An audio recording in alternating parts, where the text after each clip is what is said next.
and welcome to A Couple of Expats. I am Gabriella and this is John. We are a couple as well as a couple of expats from the US currently living in the Netherlands. We are now on episode 9. They are just rolling on through. We're almost approaching double digits. That's pretty exciting. But that will be next episode. So this week, we are going to bring a little bit more travel to you to make up for the previous episode's boringness, but very important information. So we're going to go talk about some of our European travels. So hopefully this makes you guys a little bit more excited, a little bit more interested in what we have to say, and hopefully gives you some inspiration for your future European travels. But before we jump into that, we have both been a little bit more adventurous with our days off in the Netherlands. So we've actually gotten out and done some fun stuff. So we just want to talk about our most recent little touristy expedition earlier this week. So we ventured outside of the city, quick 20-minute-ish bus ride directly from center of Amsterdam Central Station, directly to where we wanted to go, to a little town called Zaanstad. I think it's Zaanstad, I think. Zaanstad. So it is a little former, very industrial workman's type of town. Yeah. Where back in I think the 1500s, 1700s, they had hundreds and hundreds of windmills where they had a bunch of windmills there that were part of different factories that produced kind of just like natural goods and all of that. So a couple of those windmills still remain and still remain functioning. They're still like workhouses, which is pretty cool. But back in the 1700s, I think there was like over 500 windmills. Now it's down to, I believe the number was 13. Yeah, I think it's 13. But yeah, super touristy area. Very cool. Kind of just a cool glimpse of what Amsterdam or what the Netherlands used to be like way back in the day. I think it was cool because also another part of it was that they had so many, it was just like a hub for so many things being made.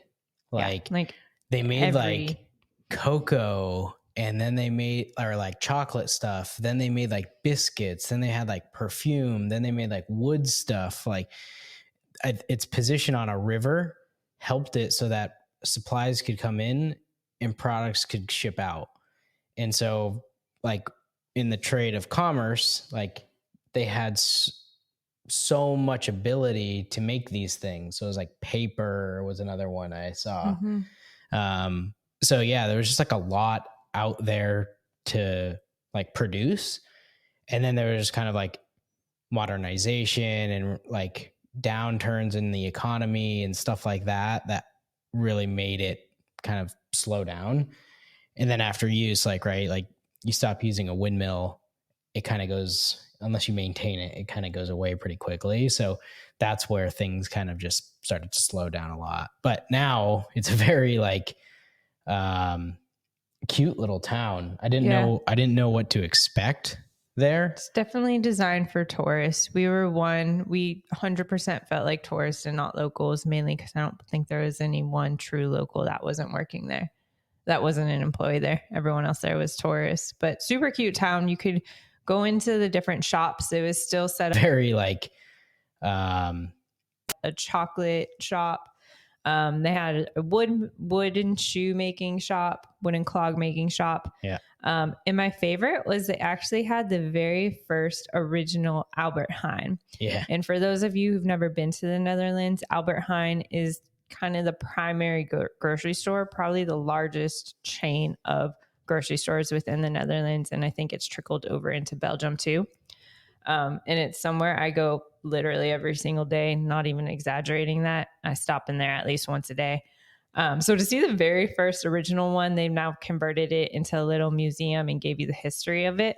But that was probably my favorite part. It was really exciting. But I think also it's cool because in the back of that, there's like a little like coffee like museum, and you're kind of like, that's weird. But then you like start reading up on it, and it was like after he started a grocery chain, he actually like as a hobby, and then later like sold it off, I'm pretty sure, was that he started roasting coffee on his own. He like got beans in, roasted it, like made it private label, and then he sold it off to another company there later. But it was very interesting. We just kind of stumbled across it, and I was like, it's the first Albert Heijn. 1887, I think it was. And then in there, it showed the evolution of Albert Heijn, of like, when did they acquire some companies? What other things? Like for those of you in the US, right? The subsidiary international conglomerate of Albert Heijn actually owns Peapod. So for those of you in the Northeast that see the little Peapod food delivery trucks, that is a company owned by the same company essentially as Albert Heijn. Yeah. So pretty cool fact. Did you have a favorite part of our little adventure for the day? The soft serve ice cream. They had soft serve ice cream. They had ice cream everywhere there, but the soft serve ice cream was probably the most like New England type of creamy soft serve ice cream that I've had in Europe, probably. That's funny because it kind of just tasted like frozen whipped cream or something to me. It was good, but I didn't love it as much as I wanted to. I'd much prefer our favorite gelato spot in the Netherlands, which I think we've been to 3 times in the last week. Muse, I think. Delicious. MUIZ is MIUZ. Yeah, MIUZ. MIUZ. They opened a second location. So if you come here and you go to the Albert Kipstrop Market, which is like the big market that they have like every day except for Sunday, they just opened a gelato location there too. And it's like really good ingredients, very pure. Like the matcha is very good. Like they import local ingredients for pretty much each of their gelato flavors from all over the world. Delicious. I had pistachio today, and it was like DOP Sicily pistachios, like certified. Like, and then the strawberries were from the Netherlands, and then they had something else from Italy. Like it was just really pure good. Yeah, delicious. It was pretty good.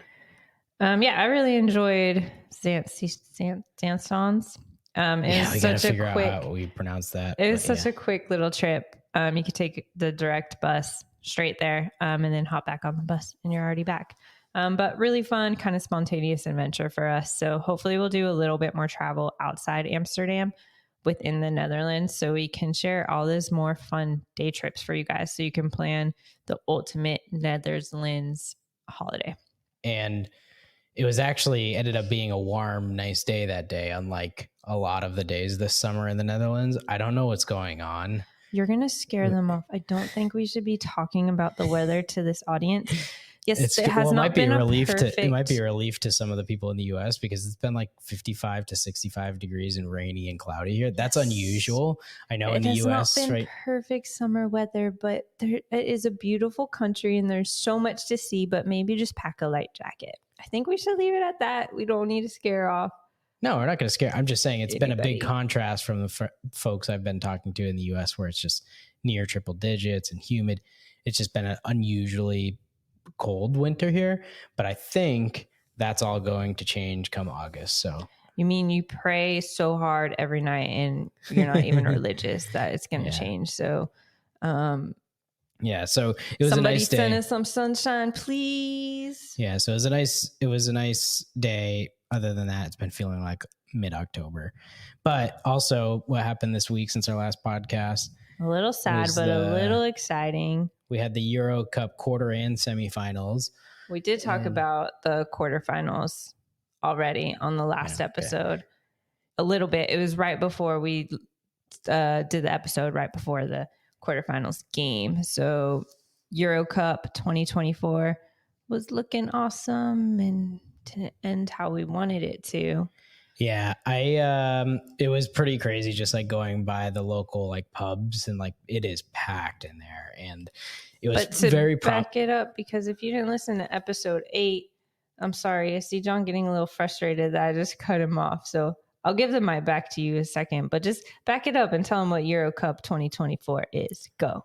Yeah, it's just kind of a self-explanatory like Euro. It's a cup for the Euro football. It happens every 4 years. Football match. Almost every country within the EU is represented, similar to the World Cup, but just within Europe. Schengen zone in Europe. So the See? UK and like to Turkey. But it was, the Netherlands started the semifinal, and I was like, man, I don't know. This is kind of rough. Like, I think England's team is so good. And then in like the 6th minute, like Simmons just lasered one into the net, like from deep. And I was like, okay, maybe we've got a chance. Then they scored on a penalty, and then it kind of pretty much went all the way there. And it's a pretty decent game. Like, Netherlands is doing pretty decent defense and tiring out the England team. And then this guy got subbed in, and they subbed him in because they pulled all the people like Foden and Kane and all those guys because they're going to go into OT, to extra time.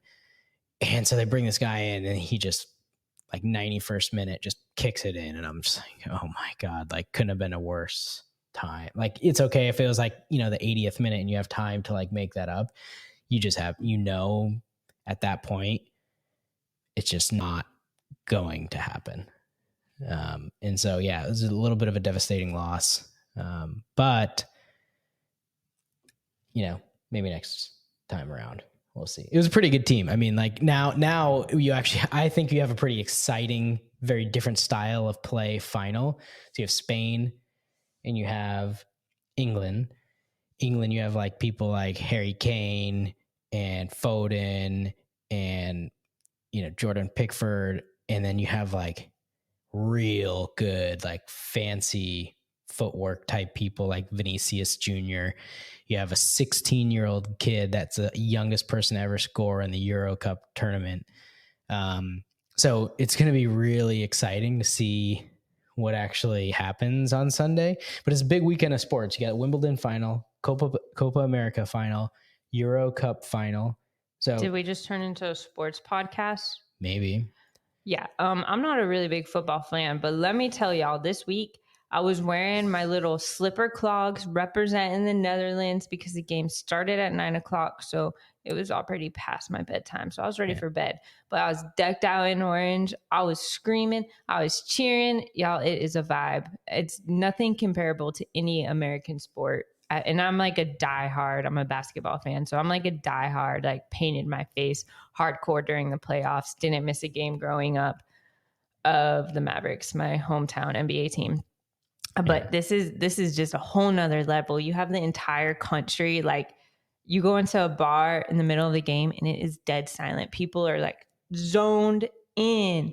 And once they score, obviously it erupts. But it's an awesome really vibe. Cool. So I guess maybe that's a little glimpse of what we'll see in the Olympics because that is just around the corner.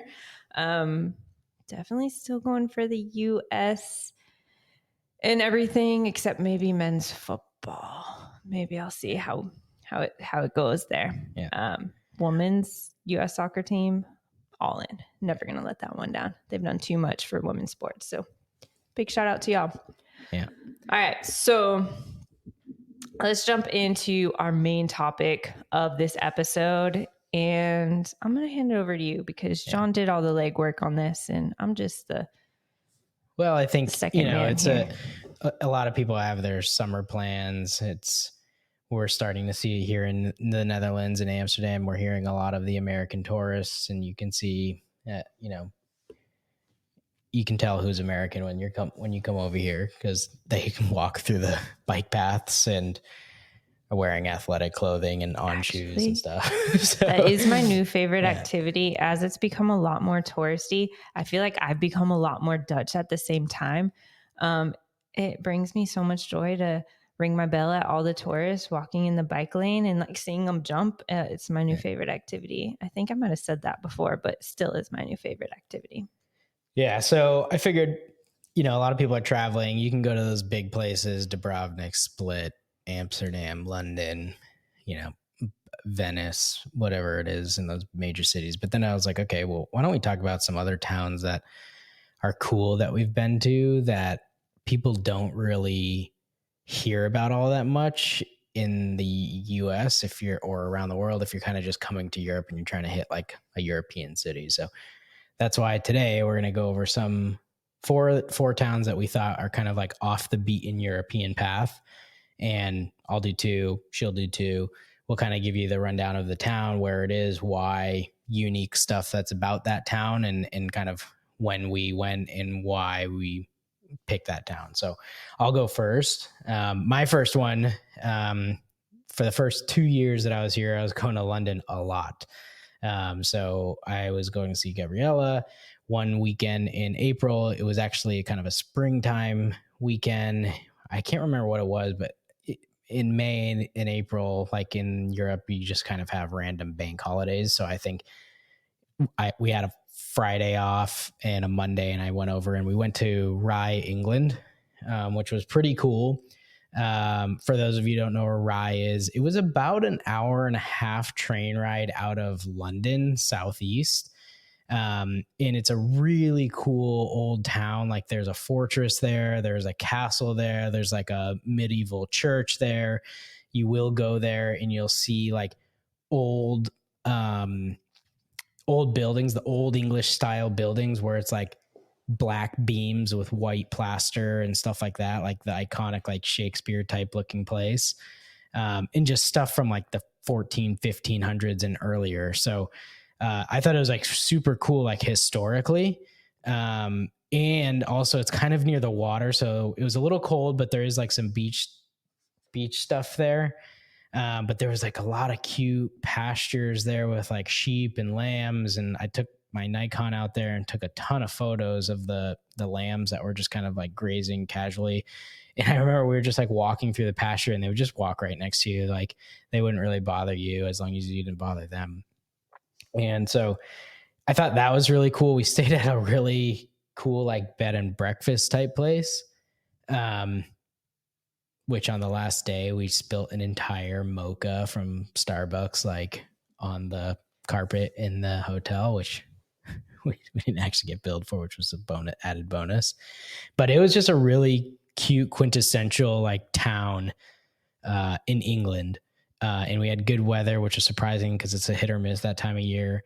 Yeah, I really liked it. I thought it was really cool. The only thing I would kind of watch out for is if you're traveling there, if you are taking like public transportation, it can be hit or miss if the trains are delayed. So watch out for that. But other than that, they had this cool place there called, do you remember, it was like Nope or something? And they made like chocolate flakes, all sorts of different like chocolate Yeah, but flakes. that's become, I don't I know remember it's the bigger, exact but name. that's like where we discovered it though. It's the original, but they're literally all over London. Like, Yeah. they just pretty much franchised. So, But it was cool because you go in through this town that's behind like a fortress gate, and then on the other side is like the village of like, there's pubs and, you know, cafes and ice cream places and like bed and breakfasts. So it's a really cute town. Like, yeah, we kind of just explored around a little bit and took some public transportation to different places. So, but yeah, what did you think about Rye? I liked it. It was one of the first like day trips I got to do outside of London when I lived there. So it was really exciting. I had heard about it from a couple people and researched it. It was very, very old. Like, it literally kind of felt like you were walking back in time. So I think like things were from the 12 or 1300s. Yeah. Some of the buildings. So it was a very much needed city break that I needed at the time, but it was really cool to kind of explore England from that standpoint. And that kind of kickstarted some of my travels outside of London itself. And England has so much to offer outside of London. So if you ever do travel to London, I would definitely make it a priority to jump outside. I mean, you could get anywhere on a train, and you're within an hour to 2 hours to any cute little day trip town, or you can make it a stay overnight. Yeah.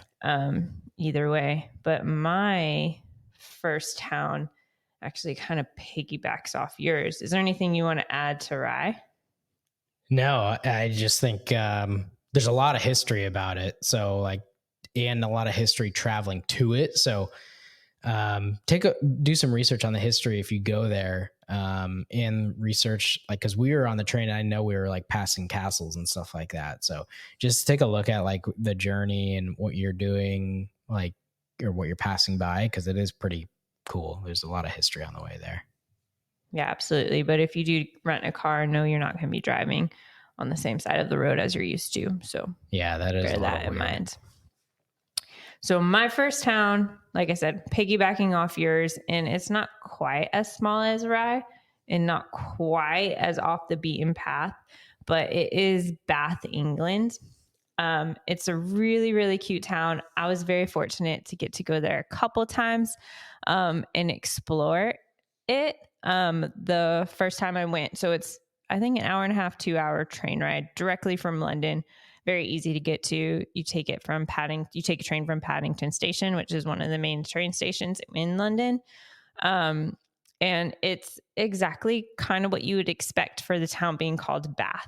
It's known for some of the old Roman baths from back in the day. So they have a bunch of historical tourist sites where you could actually go in and see a Roman bath. I did not see that, but they also have a huge thermal spa, which they're very famous for. Which is really cool. It's kind of a fun little dynamic and makes it more of like a spa trip, but it's also an adorable and cute town. It's very small, so it's easy to navigate it. I was fortunate at the time when I visited. I was on tour with a production when I was working in England. I was a physio working on musical theater production. So I was just a 10-minute train ride away from there for a couple weeks in Bristol, which is also a really cute town. That's right next to it and pretty much the next major town over. So you could even lump those two together. But I was fortunate to be able to hop over on my day off and spend the entire day in Bristol. It's made up of really cute shops, some kind of chain shops, some not. But the city center is just that old school feel. You definitely feel like you're going back in time. I just remember when I was there, I honestly was just so happy because it was so beautiful and so cute and so exciting. One of my favorite things I did was they had an old restaurant. I don't remember when it was dated back to, but it was very old. And they had one special dish, which was kind of similar to like a pot pie, as you would eat in the US. And the Brits love their pies. Ate so many pies when I was in England. Apple pie, Not apple pie, like savory pies, not those sweet chicken pies. pot pie. But they call it, they got pies and mash. You eat all of that. But they had this one really old school restaurant where they still served the traditional foods that they did back in the, say, the 1800s. And it was really fun. It was a cool experience. It was fun to just try new foods and kind of pretend like you were going back in time and just be in a really cute, beautiful town. So I would almost, if you like kind of that luxurious cute town, not quite as old as Rye, I would probably choose Bath over Rye if you're doing a day trip out of London. And Bath also is very close to Stonehenge, so it's often lumped in a little group trip. You can take like tours directly from London that capture both. I never did go to Stonehenge, which is crazy because I was so close to it. But Bath, yeah, has a little special place in my heart. Cool. Very nice. Very nice. And you've never been to Bath, right? No, I haven't. I think I pushed you to go and we just it never happened. Yeah. All right. So we got 2 towns each. What's your next one? All right. So I'm shifting gears a little bit, going eastward. And my next one is Ez, France. And it's a very small town, known for like citrus limoncello, and they make like an orange type limoncello liqueur type drink as well. Make a lot of honey there. But if you haven't heard of Ez, spell EZE with a little like connotation at the top there. So Ez, France, it's in between Nice and Monaco. And I went on a little road trip with a few friends in the fall, and it was awesome. Like we flew into Nice, and then we went to Antibes, and we then went to another town, Menton, Villefranche-sur-Mer, which is another one that was like really nice, really old. You should check that one out too. But on the way to Monaco and the Ligurian coast in Italy, there's this little town called Ez, and it's literally like your most like picturesque place that you like think of like in a movie and stuff like that. And like a lot of royalty back in the day used to go there and stuff like that. But it's like a castle, um, a little town on a mountaintop that's in a fortified like castle, like interior with castle walls. And there's a ton inside the castle walls. There's like a ton of like little shops and restaurants and art galleries, and there's just like all these stone steps that are hundreds of years old, that you're just walking through, and you're just like, okay, I'm just like going through history right now. And it's like you read about like all these royal families that had gone there to have like summer vacations and why they bought this property and whatever.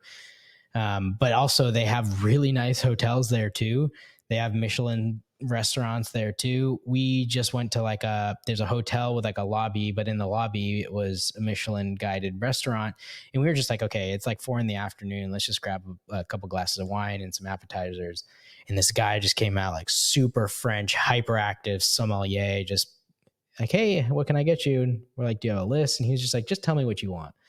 And we were just like, okay, we want this wine. They'd be like this. And he's like, I got something for you. And comes back super energetic, like super pumped to help us. And we had like the best seat on this like balcony that overlooked Billionaires Bay, heading towards Antibes, and looking into the French Riviera. And also it was like a little chilly because it was kind of like the fall time. It was a shoulder season. So like the way that the clouds, it is like mountainous. So like the way that the clouds were coming through the mountains, and then you could still see the ocean as well, was really cool. But it was all like through that area, there's just a ton of cute little towns that are just really, really nice. Really good food in France, obviously.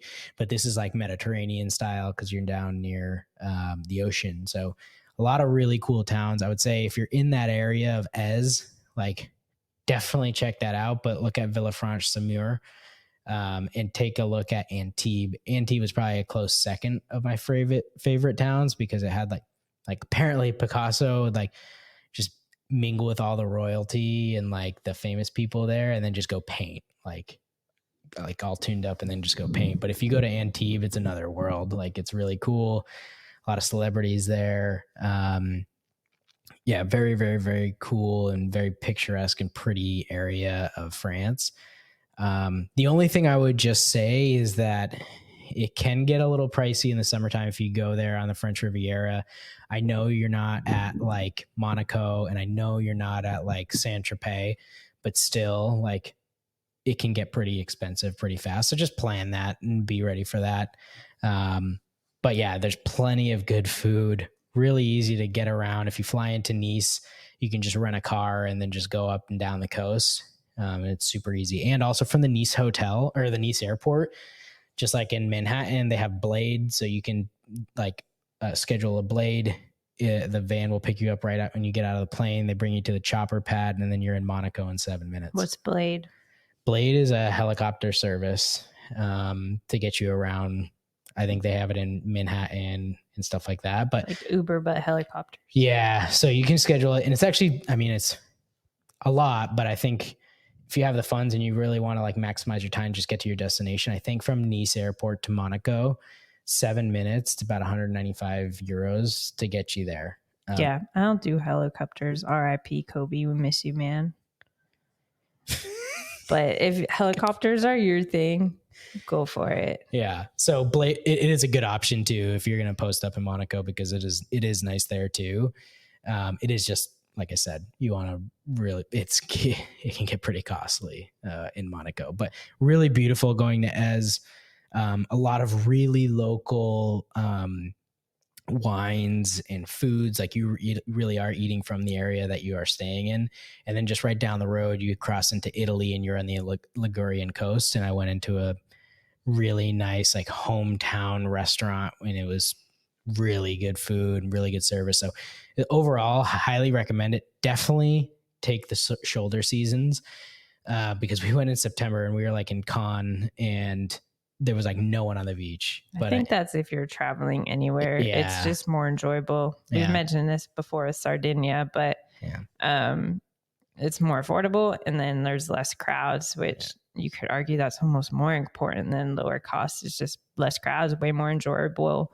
You're not shoulder to shoulder with people and fighting for reservations and pictures and all that. So yeah, that was like one of my plays, the like really cool town that's off the beaten path. Go on YouTube, search it, EZE or Ez France, and you'll see all sorts of videos on it. Like it's pretty, like just a very big shock factor of like a very picturesque town with a castle, like village on top of a mountain. It's Man, you're dreaming like you're still there. Can I go now? Because I've been sitting here so patiently and quiet, just waiting to share my most favorite off the beaten track path city. Can I share it now? Go for your second one. Yeah. Okay. So my second one, which is probably my most favorite, is Colmar, France. It's funny. We're staying like in England and then we moved to France. Ironically, we didn't plan this. Colmar, France. So I went there in December for a Christmas market trip. I love European Christmas markets. In the last 2 years, I've made it a priority to go see a couple. So this was one stop of my trip last year. So Colmar is from a small region in France, and I can't remember what the region is called, but it was the region that was the inspiration for the original Beauty and the Beast. So anyone who's familiar with, which is probably everyone because it's a very well-known movie, Beauty and the Beast, it was the exact inspiration for the backdrop in the scene of where Beauty and the Beast took place. So it's a very small town. The Grand Est region of northeastern France near the border with Germany. I think there is actually, so because it's near the border of Germany, you have like a German and French influence. So the buildings look exactly like they do in the Beauty and the Beast. So you literally feel like you're in like a fantasy land. It was incredible. And granted, I was there during the holiday season, so it was very lively with Christmas music, markets, lights. It felt like a fairy tale. Is one place like I just stood in a circle and just smiled, and I was like, wow, this is so cool. It was almost like a dream come true. Colmar specifically is really close to Strasbourg, France. So it's a place you could take, I think, a 30-minute direct train to. And then you're there and then you can explore the region. I actually wish I had more time and went a little bit outside Colmar and played in a little bit of the other towns to explore. But over a couple days, maybe like 3 days tops, there's a couple really well-known but off the beaten path cities that are really fun to explore. There's little rivers that pass through. Just the architecture is beautiful. There is history there. I was really focused on the Christmas market, so I didn't dive into the history. But if you want just a beautiful, scenic, like just it's a fairy tale. That's all I got to say. If you want to go live your Disney princess dream. It's actually only like a 7-hour drive from Amsterdam. How'd you get there? So I had planned this trip in a long loop. I was going from Colmar to Strasbourg. Had 2 days, wanted to go Colmar one day, Strasbourg the next, and then fly back to Amsterdam. So I actually flew into Basel, Switzerland, which is on the border of France and Switzerland, and then took the train from Basel and Germany. Yeah. From Basel, Switzerland into Colmar, which I think was an hour. Spent a day in Colmar, slept there one night. And then the next morning, took a 30-minute train into Strasbourg and then flew back to Amsterdam from Strasbourg. Cool. Yeah. So it was probably pretty cool because the Christmas markets probably had all the sweets, hot chocolate, Glühwein. Yeah. So they had, we're going to do an entire episode on Christmas markets, where to go, what to expect. Yeah. But I guess I'll give you a little preview. The food was really good. So Strasbourg, France is supposed to be it's the oldest Christmas market, European Christmas market. And I think it's the most well-known as well. It's supposed to be one of the best. I loved it. It was really cool. It's not my favorite though. But depending on where you go to Christmas markets, because they're all over Europe, some are more dense in certain regions than others. but you get the influence of not just like your traditional holiday food of the glühwein, like you were saying, and the hot chocolate and all of that, but also the representation of each country. So France, you have some crepes. Germany, you have everything. It's amazing. Go to Germany. You have the pretzels, the wieners. Yeah, the Wiener Schnitzel. That's Austrian, but yeah, like when going to Munich, the bratwurst. We can talk all about German Christmas markets. I need to explore it more. Unfortunately, I've only been to Cologne, but quick preview. That's my favorite one. Y'all go to Cologne. It's amazing. But going back to off the beaten path towns to visit, that region where Colmar is, it is incredible. Cool. Yeah, that's really nice. And then Basel, you're not all too far out from the Alps if you're there. And actually, what's kind of cool about Basel is that a lot of the Viking boats that I see in Amsterdam come from Basel, actually. That's true. So Viking boats are the riverboat cruises that go up and down the Danube River most often. Yeah. So, but yeah, looking at it on a map, you're not too far from Zurich, and then you're like right in the Alps there. Yeah. So you could plan like a really cool little European 2-week road trip if you wanted to. Actually, on the Viking, we were looking at the Viking website not too long ago. They actually have Christmas market Viking River cruises. I have some opinions on that, though. I think we should probably save it for the Christmas market trip. While it's cool and you stop in a lot of spots, there's a lot of organized tours that go into the Christmas markets. If that's your thing, totally go for it. But I personally would say steer away from that. Go explore Christmas market on your own and have more freedom to eat and play around, and you get to explore the city a little bit more. So that actually did not spike my interest. Yeah. Well, but it is still a pretty cool place to go, and Viking River cruises are pretty cool. My mom just went to Budapest from Amsterdam, and she said it's really nice. So 15 days, that's a lot. She said it's too much.